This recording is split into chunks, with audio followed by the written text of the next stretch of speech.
Wonderful. Good morning, and how do you do? Come on, good morning, happy day to you. Up in the morning, out on the job, work like, come on, I hear one. Work like the devil for my pay. You're not old enough. I know that song, The Lucky Old Son. Up in the morning, out on the job, work like the devil for my pay. While the lucky old son has nothing to do but to roll around heaven all day. Lord above, you know I'm pining. Tears get in my eyes, somebody's eyes. Anyway, that's the end today. Well, this is the introduction to Maureen O'Toole Luebbers, and we are 91-year-old former nun. Delightful, as you can tell. We are thrilled to have her at the library. We will be videotaping this. I'm not sure how we're going to make it available, but Malcolm and I will see to it. Our very first of the resident life stories. So we're delighted to have you here and have her here to talk to us. Now, this is part one of her life stories, born in San Luis Obispo, and I will let her tell all that part through Papua New Guinea, and then next week she'll come back and tell about returning and coming back here, and we'll do our best to, she loves to tell stories, and it's just wonderful. You don't know which are true or not, you know. That's the good thing about being a Catholic. You have it. I'm old enough to got it straight, because the thing is, I have it all worked out. Sunday, you go to church and you're good. You don't lie on Sunday. You don't steal either. Monday, Tuesday, Wednesday, Thursday, Friday, do whatever you want. Saturday, you have to go to confession. So you clear your soul, and then Sunday, you're good. And then Monday, you start singing and sinning again. That's right. You got it made. What other religion has that? I tell you. Anyway, I don't think the Pope would agree with me, but... That's fine. Are you Irish? With your name? I think so. You know Peter O'Toole? Yes. Well, we're not related. No, but I don't think you know. I'll tell you, this has nothing, it's not in the book. But this is true. My relatives in Ireland and County Galway in Clifton had a pub, and it was the O'Toole pub. About 2 miles away, the actor Peter O'Toole would come and drink in there. Now, my cousin's name was Peter also. So in the morning, they'd both say, "Good morning, Peter. Good morning, Peter." And then I don't know how long they drank, but anyhow, they drank a long time. But actually, the actor Peter O'Toole was adopted. He was not an O'Toole. But he lived, and his first wife, about 2 miles out of town, in a little cove. And he bought enough property and that he had a little landing there, fishing stuff. And so his first wife and them, and they built their own little place there. And they had enough property for their 2 children, a boy and a girl, to have another 2 places there. I don't know what the boy's doing now, but the son is, the girl is an actress in England. And it's the thing. But anyway, he wasn't really, he was adopted by that name type of thing. And he drank our whiskey, I guess you might say. Okay. So we're starting you out again. Born in San Luis Obispo. Oh, yeah. General Hospital in San Luis Obispo. I was born, my daughter was born there. Maybe we were born the same day. Maybe. It was a cold day. Oh, it was January. Oh, it was a hot sunny September afternoon. Who delivered her? It wasn't my regular doctor, so I'm not sure. I don't remember. Well, it was different, not the same age. So I was 1932. Oh. I was born there. And like I was made up a part story. You never know when I'm telling the truth. It's up to you, you know. Anyway, yeah, I was born there in General Hospital. I had a sister who was born 4.5 years before I was. But she was in a home or something. But I had Dr. Taves. Now, there's a building in San Luis Obispo with his name on it. Who knows it? You know where the old courthouse is? Still there. Okay. Next time you're in San Luis, you go on the, like you're on, what's the main street in front of the old court? Monterey. Monterey Street, okay. So you have Santa Rosa going, and what's the next street? Anyway, it doesn't matter, it's the next street. So if you go up there, and in the back of the courthouse, the next block at the corner, is a building dedicated to Dr. Taves. It's a 2-story building, nice, they've kept it really nice. And he did everything, you know, he delivered babies, if you broke your arm, you went there, type of thing. But it's kind of neat to have something where somebody was there and dedicated to the people, and they dedicated a building, you know. We should do more of that. Ours is dedicated to Margaret Anderson Radnich, the woman that gave us the most money for this building. Right, yeah. But we have lots of other Yeah. people. So anyhow, Anyway, so I was born, right? My January. sister came and looked at me. She was staying with some friends, and she said she came and looked and said to her friends, "When are we going back to your house?" So I didn't make that good of an impression on her. Well, I took over. She was 4.5 years old, and that makes it hard, you know, for this little thing, and I was noisier than she was, that's for sure. But we both went to mission school. In those days, the nuns were there, lived in the school. We paid $2 a month for tuition, so I don't think their meals were that great. But the nuns had their convent had been burned down, and it's the old building where it is, the old part of down there right now.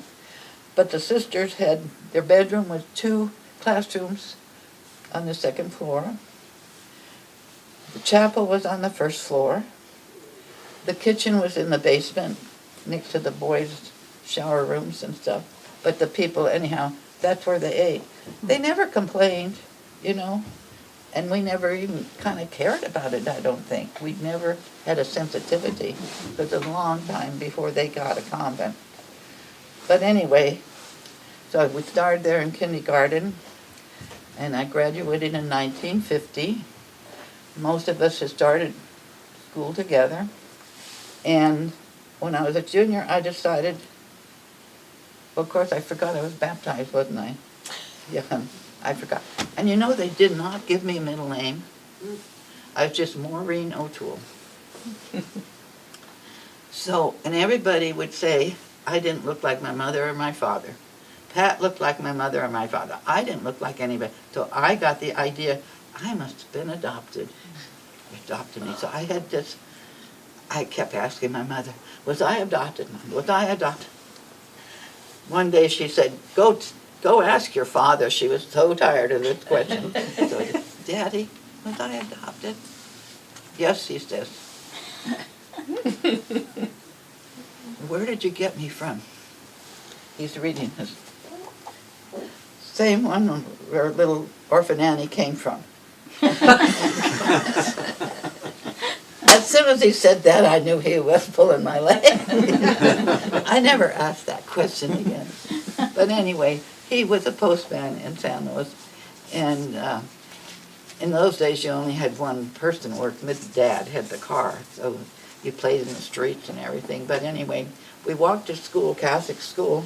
We could not do the public buses, so we'd walk to school.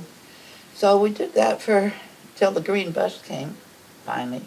But my sister graduated before me, so only 4 in her class. 2 boys and 2 girls. And with our class, we had like 22, so we were a big class. Now most of them are gone, you know, there's, I think, only 4 or 5 of us right now. Anyway, we graduated in 1950. But when I was a junior, I read the life of the Saint Teresa of the Little Flower. And so I decided I would become a Carmelite nun like she was. So as a junior in the summertime, we went and visited Carmel in the city, and there was a group of Carmelites there. I went there, I'm 17, and the prioress came out, and I went in with her. She was very nice, but when I went in, and the place was beautiful, but when I went in, it was my whole being was, this is not where you're supposed to be. I had that feeling. Some of you know that thing where you get it, you know. And I wasn't happy about that. That wasn't what I wanted, you know. But it was there, this is not where you're going to be. So I went in, listened to her, and so she said, come back when you're 18. Well, I didn't come back, so I looked, and I found this place down in Orange, St. Joseph Sisters. I like St. Joseph. In fact, I had a statue of St. Joseph that I brought to bed with me, like a doll. My mother said, you're going to break it. No, I won't. I never did. I like that. I mean, most people go for Blessed Mother, but I guess I like the man or something. Anyway, I had St. Joseph. And I never broke him. But anyway, I decided, so I joined Sisters of St. Joseph of Orange, and I was 18. And so that was, you have the training, you have to wear your, not white socks, black socks. I took my shoes off because I have a little foot problem. Anyway, besides the natives never wore shoes. Anyway, the thing was, they had your college there, your religious education there at Orange, and I decided maybe I'd like to be a nurse, so I was working at the St. Joseph Hospital in pediatrics. And that was growing up, I tell you, the first little boy, his name was Gary. He was 9 years old, and this would be in 1951. And he had run his bicycle into a gas tank, and it blew up. So he was burnt, except his face, but everything else was burnt. And so the poor kid, he had all these bandages on, and so the doctors would come in, and I remember they would have to take the bandages off, clean it, and put on it, and the smell was horrendous. And so there was the anesthesiologist, and they can't give a child that much, you know. Anyway, I was the one that had to hold down the shoulder type. Nurses, 2 nurses there. The 2 nurses couldn't cope. They left. So it's the anesthesiologist, the doctor, and myself. And so, like that, I'd go back to the convent and just weep. Not only that, at that time, the parent couldn't be in the room. It was like 6 children in the room, and the parent couldn't be in there with them, you know. Anyway, we finally we had them make pancakes for him, and we worked, but and we had another little boy. He had leukemia, little blonde-headed. And it hurt me because his bed was by the window, and we could look out. But there was another window where the parents were looking in. I was a stranger to them, and I'm spending the last weeks of his life with him, and they're not. You know, you feel like you're stealing it from them, and you weren't. I mean, it's just the way things were. But anyway, we'd look at the butterflies and the birds and whatever. And then I go in one day, and he's just, you know, sleeping. So I went for lunch, and I came back, and he was out. Well, they brought him out, and he was in the room with the parents as he's dying. But I was the one that spent that other time with him. I mean, I loved him, you know, and we got along big, but it's the sadness of keeping a separate, anyway. there were a few other cases. And, oh yeah, I had one kid that was, I always do something that's not exactly according to the thing. The nurse was going off the staff. Well, two things happened. One was sometimes I'd have to go and give water out to the grown-ups. So anyhow, this one day I go to the door, and the guy starts swearing at me. So I close it, with the water. I was bringing water in. So I went and gave the water and tried again, knocked on open the door, and I knew it was swear words. So I went and our supervisor, I said, I don't know, he doesn't like, she laughed, he was a French pilot. He wanted wine, he didn't want wine. So anyway, he didn't get wine from me, but she did get him some wine. It was probably mass wine, which is kind of crappy. Yes, I know what you mean. And anyway, the other thing, so the nurse is going off at noontime to eat, and Father's going to come and baptize one of their two kids. They don't have, even the Catholic hospital does not have a room that's called 13. You have 12A and 12B, but not 13. Anyway, she said, Father May's going to come, and he's going to baptize. She said, like, I thought it was 12B. So Father May came, and I brought him into 12B, and he baptized. I was there, and he baptized the little kid. And so the nurse comes back, and she said, well, Father May came. Oh, yeah, he came. Did he do 12A? I said, no, I brought him to 12B. Oh, she wasn't too happy with me. You have to call Father May up. Well, Father May said, well, there's just going to be a little kid running around Santa Ana the rest of his life being a Catholic, and he doesn't know it. So that was it. But anyway, so I really got really emotional, and I think it was too young type of thing to be able to cope with it. So then I asked I better get into teaching. So anyhow, I went into the teaching bit, taught in Linwood, Costa Mesa, and San Diego. And then the vice president, I know, my mother had sent me something, and it was a big old raincoat that went down to the thing. I wanted to get rid of it, and you had to ask permission, She said, oh, you might go to Hawaii sometime. So in the summertime, I came across another assistant, and I said, would you send me to Hawaii? And she said, do you really want to go? And I said, yes.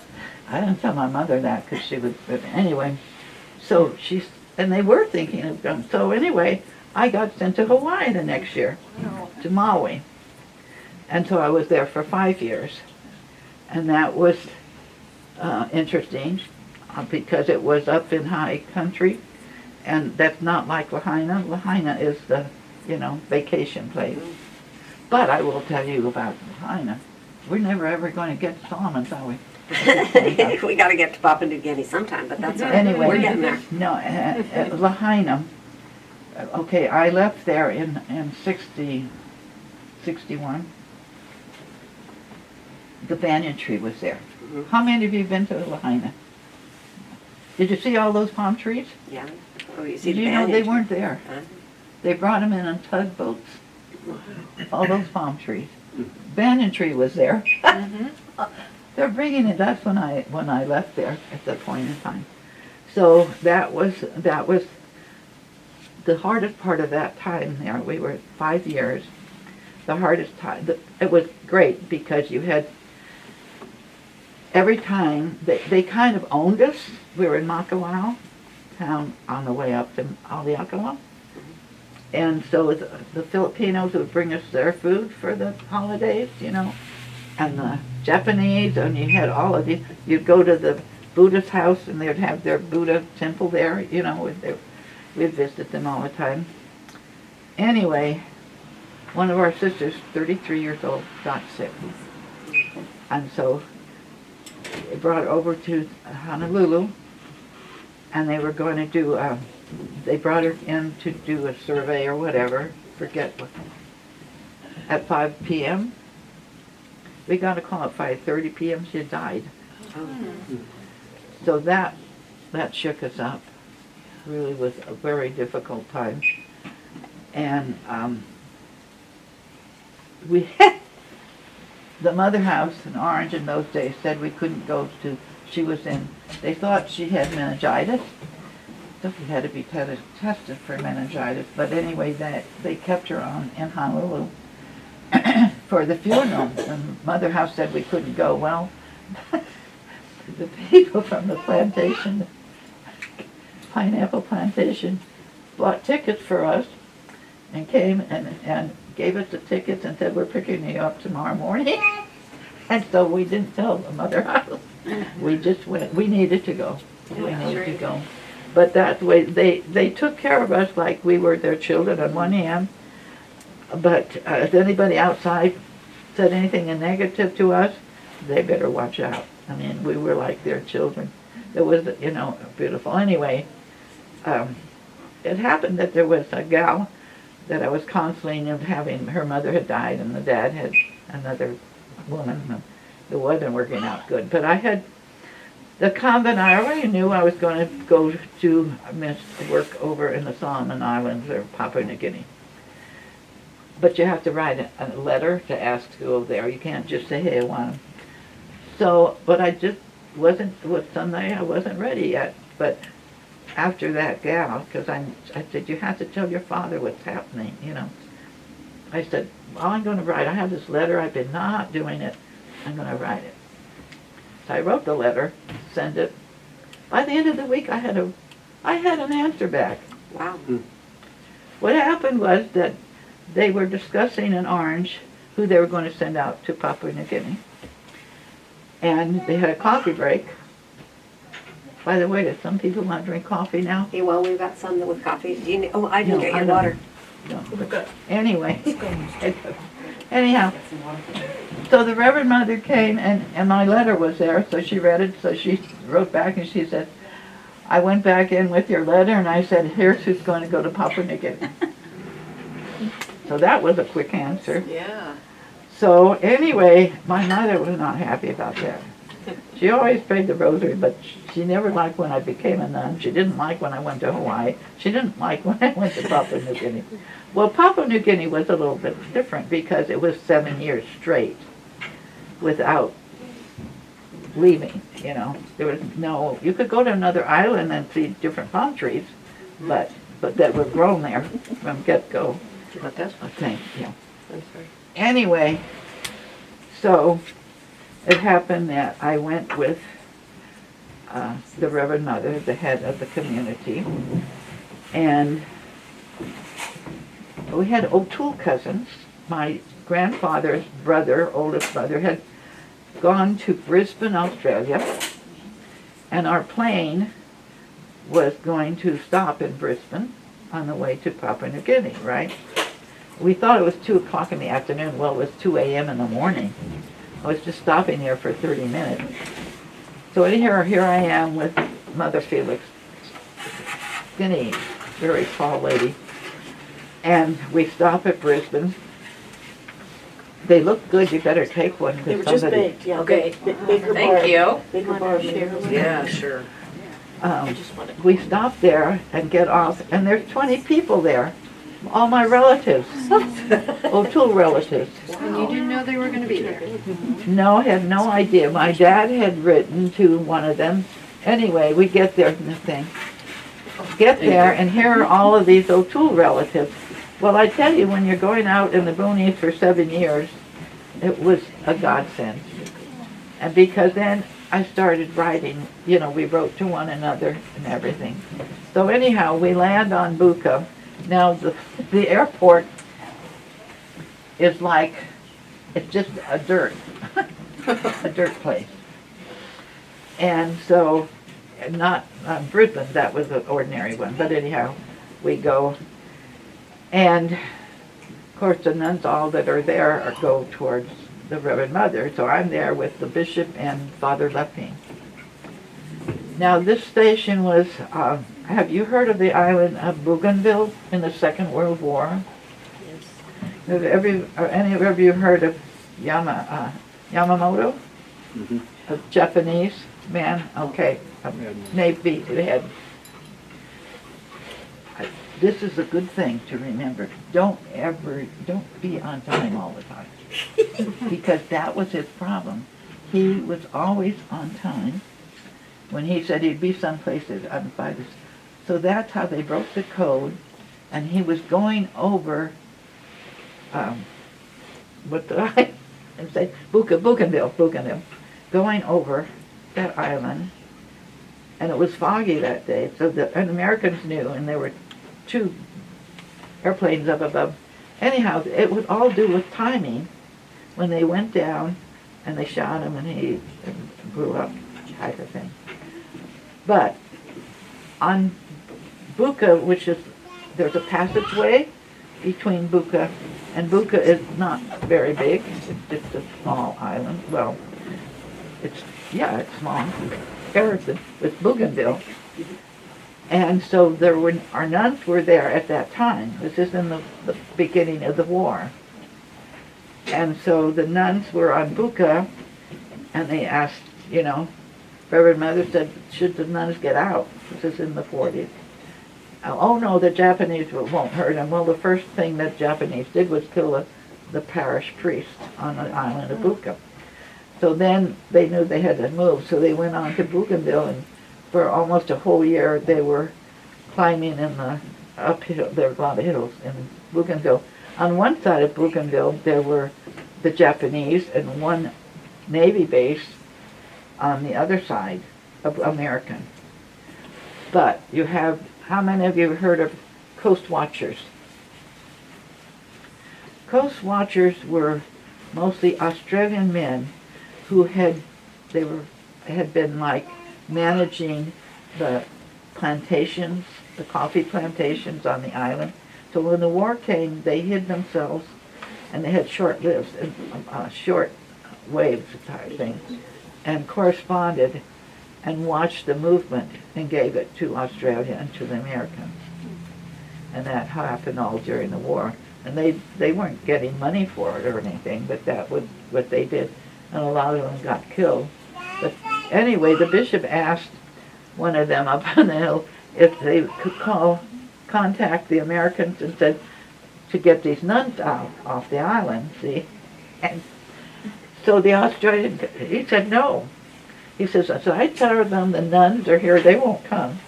He says, I'll say there's some American women. He said, if I say nuns, they should have known better and left already. If I say Americans, they come, well, sure enough. So it was set up, and the first Nautilus, not the atomic one, not the nuclear one, but the first Nautilus came out. I mean, it had to stay outside, submarine. And so anyhow, it was a whole year, though, they were hiding in the jungles up on Bougainville to get off, and they got in the middle of the night when they got off. Now, by the way, there was this Father Lepping, who I worked with there. He was a young seminarian, and he got there at the beginning of the war. What the Japanese did, they took the ministers and brothers and priests in one concentration camp. And the lay people they put in a different concentration camp, so they couldn't be influenced with the whole. But anyhow, with Father Lepping, he was in his 20s, right, Anyway, they had this Japanese guy who was in charge, and he would come in and say, well, tomorrow it's going to be your turn. And that person would take out, and they'd hear the shot and never see it again. So, anyhow, Father Lepping said, then he came in one day and said, tomorrow it's your turn. I said, what'd you do? I prayed all night. I said, well, what happened?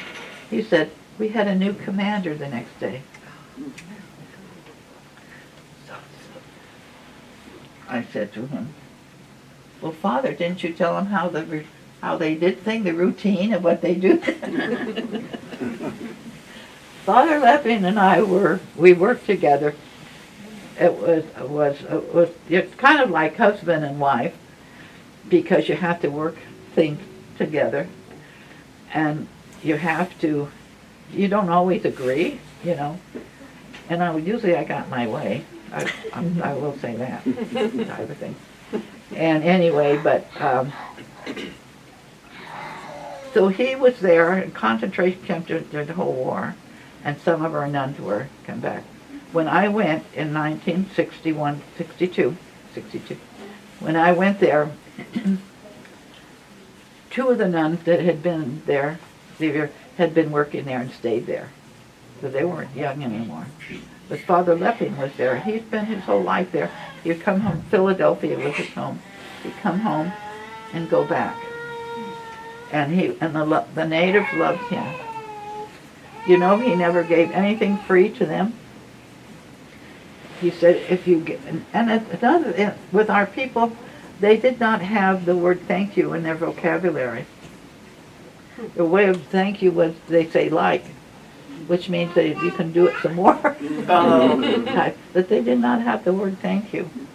But what he told Sister Irene, because Sister would give the people candy and, oh, Bruce, do you know what Bruce is? It's I call it's thick tobacco. It's kind of, it's really what it is. Is it chewing tobacco you mean, or is it? It's really tobacco. It's kind of more like fresh tobacco. I mean, it's, I'm not what they do to make it, you know. But they sold it. I mean, because we sold it too, from the Chinese store. We'd get it from them and cooperate with them. But anyway, so he was there all during the war, and he didn't tell the commander, hey, it was my turn today. So anyway, he went back, and so he spent his whole life. He would come every 5 years. He'd go home for 3 months, and he taught the people how to do things. And anything he bought, like he came home and he got money for a big truck, and the truck was to be used so the Chinese coming up and getting the copra, that it would be the mission truck, and he taught them how to drive, because we only had a road up from Chinatown up to the curve, up to Lemon Manu, but didn't go all the way around the island, only part way. I don't know what, anyhow. And then we had one road inward to the Goggins, where I was for a while. So the thing was that he taught them how to take care of it and run it.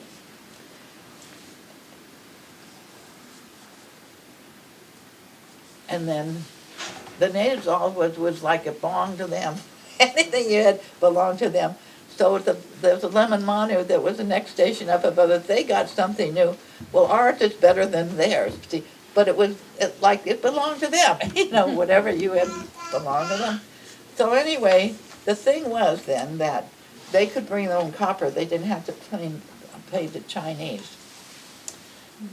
So the thing was, though, he made them pay him back. Because he says, if you give them free things, and there's something that happens, and you don't have it to give, they'll be mad at you. And he knew the natives. The natives loved. He taught them how to do things, bought equipment, and then through their work, it might belong to them. Everything wasn't money, you know, by that thing. So, and like that, what they do with their houses, you know, they learned how to help make the classrooms. They're not like our classrooms, but they had good wood in there. And so he taught them how to do things and got the equipment, but they had to work for it, and then it belonged to them. And then they treasure it, and that's true. And that's what we don't do with our kids. We give them too much, and so now a lot of them don't want to work any, you know, type of thing. But that was his way, and anyway, the natives really, really cared for him. And one day we went out, he was going up and to a village to say Mass. And so I went up with them. It was a Sunday morning, so I went up with them, and I thought, well, I'd walk in the way. So they were going to make me breakfast. He went off after Mass. I was waiting for breakfast, and the kids were all happy I was there in their village. Finally, you know what it was? possum soup. Now, why I had to wait a long time was they chased the possum. You're chasing the possum, they caught the possum, cooked it, and then brought me the soup. It's really greasy. Among other things. And I'd say, my God, what am I going to do here? So I suggested that some enjoy it too. I will not, I won't, I'd ask for that again, ever. But anyway, they felt good about that. And then they would have tea, but the tea would be so, it would be so weak. It might have a little tint of color, but otherwise. And they cooked outside. They didn't have any stove or anything. They didn't have any shoes, Only the teachers had sandals. They would buy sandals. And, okay, now, what's the question to ask me about the natives there? How'd they communicate with you? Pardon? How did they communicate with you? Was there a language barrier? Okay, languages. On our island, there were 3 distinct languages. 3 distinct languages. One of them, no, the other 2 couldn't understand them at all. There are 2 languages that they could understand one another. They could not speak the other one, but they knew what the other one. And that's a small island. What they did at our time, what the older people only knew their language, but there was, what do you call it, pidgin English. Pidgin English. So that's mostly, but some of the women, is interesting, in the back years, they would not, if they knew the pidgin English, the women would not speak it because that would be only the women who were bad women. I'm not too sure what they had to do to be bad, but anyhow, that type of thing. So anyhow, it was, they knew their language and they knew pidgin English, and sometimes you didn't know rather the women. The men all knew it, but not, Now, that was one of the things when our nuns went there years before, just before the war, and the Reverend Mother told them, because the women didn't go to school, only the boys. So our told her, said, hey, if we can't teach the girls, we're not going. So we were the ones on our island there that the girls went to school, from the get-go when our nuns were there. Were the teachers men or women? We had both men and women. I'd say we had more men than women that were teachers. And we had they went to the next, on Bougainville, over for the school to become a teacher. They finished school. What we did, that like in our schools, we had different ones on the island. You had first grade, the pidgin English, and then by second grade it was all English. And the books came from Australia because we were under the United Nations. It was a territory under the United Nations, and they gave us the books. We didn't have to pay for the books. And so, anyhow, that's how we, did, and that worked well, type of thing. And you did that. And the kids wanted to learn, and I wrote, Scholastic. Okay. So when I went over there, people would send old books. There was a whole barn with old books that nobody would use in the States here, so they'd send them out there, give them to the natives or whatever. So I got rid of those. I wrote to Scholastic, and they sent me a whole box of encyclopedias. There'd been 3 boxes of books. And it was great because they were for kids, all of them for kids, Well, so that was fine for one station, but then when I moved to another station, they didn't have, so I thought, well, I'll try again. And sure enough, they sent me free, I didn't have to pay anything, and I appreciate it, and it was great. they loved learning. And it was, I mean, I'll tell you what happened. It was like you had, okay, a lot of things happened. You could leave them in the classroom and they would do their work. Not like here, you know. There was one kid who was a bright kid, and he wasn't coming to school. So I said, well, he's just staying in the village. So I gave the kid, I walked to the village, which happened to be close, and I'm walking in the jungle, and I'm calling his name. He'd come out, come back to school. I did that. The next day, he didn't show up, so I went to the village and walked in the path and come back. The third day, he says, how long are you going to keep coming after me? And I said, and so you're coming all the time. Why? Why are you coming? I said, because you have a good brain, and I just don't want you to spend the rest of your life just in the jungle here. That day he came every single time, you know. So that was like that.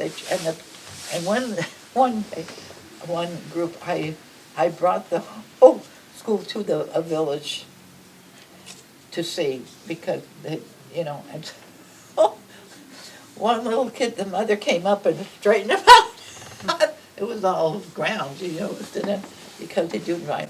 And that was very educational for the parents, because they had never seen that before, what was happening, you know, type of thing. So, any more questions? You were there when Papua New Guinea became, or the United Nations wanted them to form a government, I believe. Yes. What year were you there? Pardon? What year were you there? 7 years. And what year was? 62 to 69. Okay, yeah, we had visitors from the United Nations. It was under the territory of the United Nations, and Australia was the trustee. However, interestingly enough, when I was in Hawaii, it was a territory. So I was there when they voted to become a state. And that was fascinating too, because we couldn't vote, of course, but they chose the flowers, the stamps, so many things that they had involved. Okay, so now I'm over here, and the United Nations come and they have this meeting and the people are always on the ground or standing up. You don't have chairs or anything, just for the higher up. So they're talking about it's time that they become a nation rather than, you know, having Australia. Well, and the whole territory, not just our two islands, the whole territory was one lawyer. One lawyer. And the natives have said, we're not ready for this. Well, that doesn't mean anything. Now, Afghanistan is here too. What is the strongest thing over there? The headmen. The headmen in your villages are the strongest one. Example, mushrooms. They have gorgeous mushrooms there. Some of the most gorgeous ones are the most poisonous. So you ask the natives, do you have poisonous mushrooms? No. 7 years and not one person got sick. You know why? I had a picture. He said, you have this? Yeah. Do you eat it? No. Why not? Headman tells them what they can eat or not eat, and they eat mushrooms. The poisonous ones were the ones that they were told not to eat. Now somebody must have died somewhere along the line. How did they learn that? How did they know that? You know? But the point being is, the headman, even though you're Catholic, you know, I mean, all of this is supposed to be, it's not like we are over here. It's a mixture of things. Anyway, and the mushrooms, they would bring us, like, they'd get fruits or whatever with rice, sometimes they'd get from, and they'd give us the mushrooms. And we had only dry milk, you didn't have the other, but I mean, I just love mushroom soup. It was really, really good. But anyhow, this is one of the things. So, United Nations says, you have to become a nation. So then you have to have a consulate first, or like a Congress or something. So you have to vote. Now, in our native way, the men would have their meetings, and the women would be out eating betel nut. You know what betel nut is, and you know, it's a nut, but just by itself is fine. But then they dip it in lye or something. It's the white stuff, and you see it on National Geographic, and the mouths are all reddish type of thing.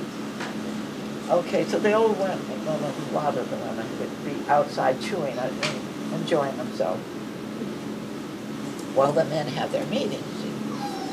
But I was invited meeting, they wanted some things, and I was like a queen or something, okay. And I go in and they would come up with something for the women to do. And it, you know, did not make me happy. And I went out to the women, I said, what do you do? You know, the men tell you to do something, they want something, and what do you do? They laughed at me. You know why? They said, oh no, if we like it, we do it. If we don't like it, we don't do it. There's no big fighting about it. You know, work for them. But now, within our, you know, thing, we're going to have you have a country. Okay, first of all, the women didn't know how to write. Okay, so we had classes of learning to write. Now, they also did, and one of the things, the states did it this year, the Australians do it this way. You have 9 people running for an office. Okay, you rank them from 1 to 9. And if you don't, then your ballot doesn't count. So that's the way that they were doing there. They had to do it. Well, they didn't even know how to write numbers, but those women walked in from the bush, and we practiced writing from 1 to 9, just so they could vote. They walked in also, which gave me the idea, I was an honest person. But the idea when you're doing this to a country, a new way of doing things, how you can so easily influence, they trust you, they trust me. If I told them, well, vote this guy for one, they would have taken it. They would have taken it. And that's scary, you know. They did, the Australians did do this. They had pictures and they had statement type of thing. And so that's what I did. But like I say, it scared me because how many times you don't have leaders that way. The leaders will say, this is greedy. How do you vote? So that's a weakness in it, in my opinion. Anyway, so that was their first, like, House of Representatives, whatever you want to call it. So they had the voting, and the women were all happy. You know, they got the first time they ever voted, type of thing. And so then at the school, when it was the first day where they're going to have this big assembly, I mean, we were having school, and that was the same day the assembly was meeting in Port Moresby, and they had all voted. So I stand in front of my teachers and the kids and saying, this will be a great, your children, your grandchildren are going to read this dated history. Blah, blah, blah. One of the teachers comes up to me, sister, if this is such a great day, why don't we have a holiday? Right on. So they caught me. Well, the pastor was gone that day, so I said, well, is he not here by noontime? We'll have the afternoon off. So we had the afternoon off on that type of thing. But then the United Nations people would come, and we'd have to feed them. The government wouldn't feed them. We'd have to feed them. And we did have chickens. No, we couldn't have cows because of the ground. goes down the boat. And anyhow, but we did have chickens and we had eggs, and so we'd have to feed them, but nobody gave us money. Well, anyhow, we have this, I was having around the same time of the voting, before the voting, when they're talking about it. So anyhow, we'd have the nuns, and the group of nuns would be like 2 or 3 at each station, but we were like, I'm trying to think, about 8 nuns there. So Sir Ufoot was the head of that group. So all the nuns were around him. And then down here were the other parts, and it's all men. See, so anyhow, it was after we gave him whatever food we gave him. So as I go by Sir Ufoot, I say, I see, you're quite the ladies' man. That's all the nuns around him. And he says right back to me, he said, yeah, and I see you're quite the man's lady. Oh, you got me that time, kind of thing. But anyway, yes, to that United Nations, it has, and they did have, this is interesting too, up in the hills, they had the copper mines. They started the copper mines. And guess what the Australian government wanted? They decided that the copper mine, that had to do with the queen's, or the queen of the time, minerals. Well, I'm not always happy with the Catholic bishop, but this is one thing they did in Australia. What they did, they placed the whole thing and said, this is not one of the queen's minerals. So they stayed there. However, what did happen afterwards, and then they got all these things were up in the hills. And like everything else, money plays, So what the money, oh God. The money all went to the headquarters at Port Moresby, and nothing was happening where the copper mine was. So then they had a civil war. They really had a civil war. And that was sad because it changed their whole being. And it's difficult, type of thing. But anyway, they did, and some of my teachers, because of that, was after I wasn't there anymore, it happened, but some of them died because they're so emotionally foreign to them. That it was depression, and they just didn't eat, and they just, they couldn't cope. It was so different from their makeup. Did you have a question? Were you located near Port Moresby? Was I what? Was your location near Port Moresby, where you were living and working? Well, no, it wasn't on the island of Port Moresby. That's Port Moresby on the bigger part of the thing. I'm seeing it. But we did go over to Port Moresby. We'd have to take a boat over, but not very often. But I will tell you one thing that happened. It might have been, maybe I had to go to the doctor or something, and I got over there. I was by myself. And they had a big sing-sing, which is a big dance, and there was a couple of thousand. And our island was Buka, which means black, and our natives were black, really black. But you had different shades. So I'm looking at this big sing-sing with all of these natives and, and different, and I'm looking and saying, oh, they're from such and so, they're from such and so. Oh, and I tell myself, I say, oh, they can tell I'm from Buka. Then I looked at my hands and they were black. But we didn't have mirrors. I guess we had a mirror someplace, I don't know, but anyway. It was, you get so, there's only one person in there doing their thing, the nurse, and I was supposed to be the teacher, but as the nurse was there, I did deliver a baby, but the nurse had taught us how, so that one, but the other one that was there, the lady that time, she didn't deliver it, she died.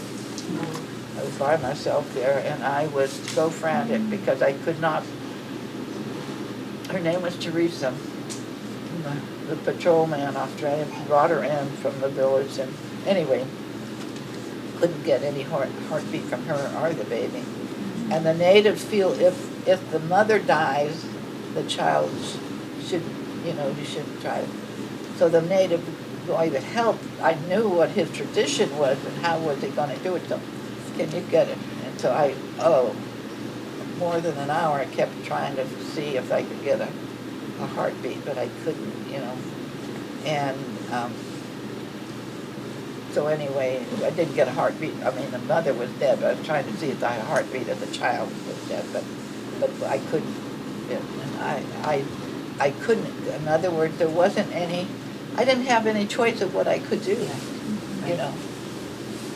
because there is one road down there, but it would be too long before you could get. And then the doctor that was on the Bougainville, anyway, and there, for example, the sister nurse, there was a man that they thought maybe he had meningitis, so they called the doctor there, and that doctor came. What was his name? Because they had a name, slipped my mind. The doctor came, and the man is in pain, and he just takes his arm and pulls it up, and we're all aghast. The natives are all aghast, and just one sister, myself, and he goes, yeah, he has it, and he walks off. That's it.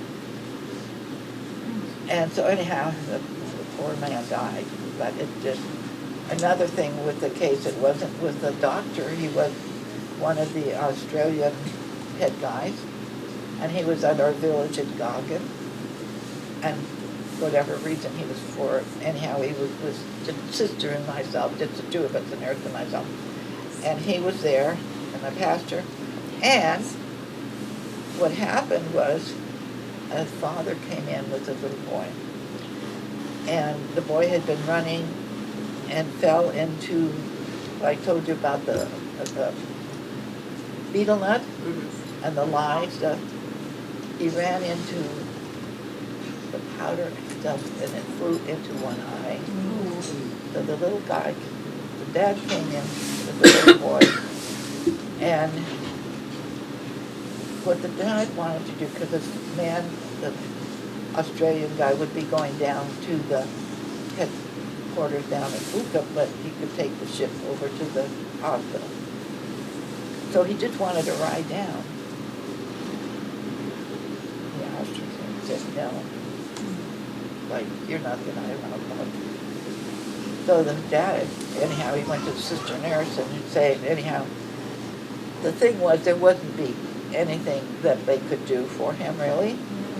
But that's not the point. The point, this is a person as a father you want to do. And so anyway, sister like that, we had medicine for the pain. But as far as you can understand why sometimes people have really negative things about people who are over them, because when you're treated like you're nothing, it hurts. Well, I have a two-part question. One is what did you teach? What language did you teach in? We've taught in English. And what were your materials? Where did you get your materials? We had, actually it came from Australia. All the material came from Australia, and they did a very good job. In the kindergarten grade, they had it in Pidgin English, and by second grade, there was no more Pidgin English, it was all in English. Well, Maureen is going to come back next week, and we're going to continue on. I think this has been fascinating, and I know there may be some more questions, but if anybody has to leave or you want any more coffee, or we have another question over here. Question? What was the best advice you were ever given? What is The best advice? advice I ever received? Yes, you had been given, yes. The best advice I ever received from anybody? Yeah. My father. his advice all the way through life was to ask what I thought about the situation. Do you know this is, you know, in other words, instead of being told, did you think about this? Yes, okay. Or would you be thrown out of question? Because he believed very much that everybody has the right to live the life that they believe in, that they want to live. That each individual has that right. And I think that that's true. We can tell a lot of people what they should think and believe and, you know, and do. But he didn't do that. Okay. Wow, that's remarkable. Well, on that note. But I tell lies too, you know. And then you go to confession. We know that. Yeah. So, you're welcome to stay, welcome to talk to Maureen, but you're gonna be back next Tuesday. We will have coffee, we'll have a little bit more. I noticed that we're out of the decaf in there already, but we have scones and that kind of thing, but I hope you can join us again next Tuesday. And it is being recorded. We thank Malcolm High, my buddy from the Silicon Valley, that, anyway, we're. Tuesdays with Maureen. Yes, right, exactly. Maureen and Malcolm, perfect. Thank you all for coming. So what day is January?